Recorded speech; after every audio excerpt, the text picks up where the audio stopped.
Hello बच्चों, let's read the question. The question says that which of the following is hypovalent species? इनमें से कौन सा species है जो हाइपोवैलेंट है?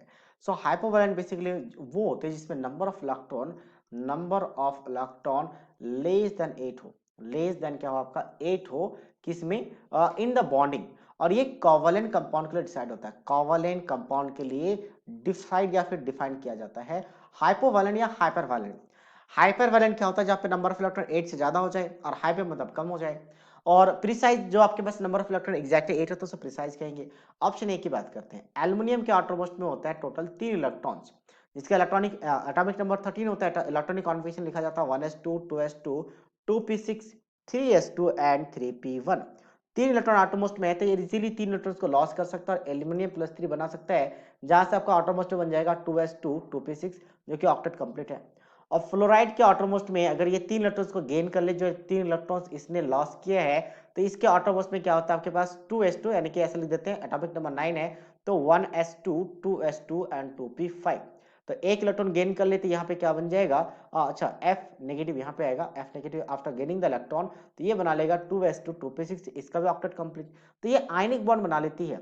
आयनिक बॉन्ड तो दो चीज है, एक तो इसका आयनिक कंपाउंड अगर बन गई AlF3 के बीच में, और आयनिक कंपाउंड, आयनिक कंपाउंड के लिए हम हाइपोवैलेंट या हाइपरवैलेंट डिफाइन नहीं करते, क्योंकि आयनिक कंपाउंड में हमेशा ऑक्टेट कंप्लीट हो जाता है, तो आयनिक कंपाउंड है। और दूसरे आयनिक कंपाउंड के लिए हाइपर हाइपर डिफाइन ही नहीं होता, तो उसके बेसिस पे ये वाला जो कंपाउंड है वह हाइपोवैलेंट तो नहीं होगा। Next SiCl4। SiCl4 की बात करें तो सिलिकॉन कार्बन फैमिली से बिलोंग करता है। तो इसके आउटर मोस्ट में 4 इलेक्ट्रॉन्स होते हैं, क्योंकि कार्बन के आउटर मोस्ट में भी 4 इलेक्ट्रॉन्स हैं। और क्लोरीन की, जैसे फ्लोरीन का हमने देखा था कि टोटल 7 इलेक्ट्रॉन्स हैं, और क्लोरीन उसी उसी एलिमेंट उसी ग्रुप से बिलोंग्स करता है, तो इनके आउटर मोस्ट में भी 7 इलेक्ट्रॉन्स होते हैं। तो एक पे मैंने दिखा दिया, बाकी को मैं शॉर्ट में लिखूंगा। तो अब आफ्टर बॉन्डिंग क्या होगा? यहाँ पे 4 बॉन्ड बन जाएंगे, और 4 बॉन्ड मतलब 8 इलेक्ट्रॉन। तो 8 इलेक्ट्रॉन को इलेक्ट्रॉन प्रिसाइज कहते हैं, इलेक्ट्रॉन हाइपोवैलेंट नहीं कहता, तो ये भी हाइपोवैलेंट नहीं है। अब हम बात करते हैं AlCl3। तो जैसे AF3 था, ऐसा आपके माइंड में आ सकता है कि AlCl3 भी क्या होगा? आयनिक कंपाउंड होगा, तो ये भी आपका हाइपोवैलेंट नहीं होगा, बट एक्चुअल में यही हाइपोवैलेंट है। रीजन क्या है? अगर मैं बात करूं यहाँ पे एल्युमिनियम फ्लोराइड का, तो फ्लोराइड का साइज स्मॉलर है, और वही एल्युमिनियम क्लोराइड की बात करें तो क्लोराइड का साइज ज्यादा बड़ा है। तो इसमें फजान रूल के बेसिस पे यहाँ पे हम यूज करते हैं फजान रूल। तो फजान रूल क्या कहती है कि जब एनाइन का साइज इंक्रीज होता है तो कैटायन क्या करते हैं? इलेक्ट्रॉन क्लाउड को अपनी तरफ अट्रैक्ट कर लेते हैं, जिससे डिफॉर्मेशन होता है और कोवेलेंट करैक्टर जनरेट होता है। तो इन केस ऑफ फ्लोराइड इतना ज्यादा कोवेलेंट करैक्टर नहीं आती है जितनी कि क्लोराइड में, क्योंकि क्लोराइड में साइज ग्रेटर है। तो यहाँ पे जो क्लोरीन का जो न्यूक्लियस होगा इलेक्ट्रॉन को संभाल नहीं पाएगा, क्योंकि डिस्टेंस दूर है।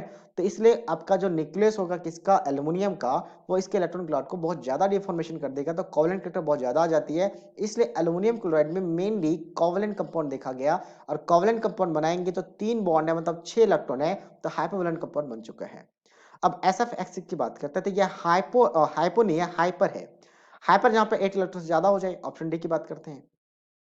सल्फर के आटोमस में 6 इलेक्ट्रॉन, 6 में से 4 इलेक्ट्रॉन बॉन्डिंग में जाएगा 4 फ्लोरीन के साथ, तो 4 जा चुके हैं बॉन्डिंग में, टोटल इलेक्ट्रॉन कितने हो चुके हैं? 10 हो चुके हैं। तो ये क्या बन चुका है? हाइपरवैलेंट। तो ये भी ऑप्शन में नहीं है, so that means only option C is the right answer of this question.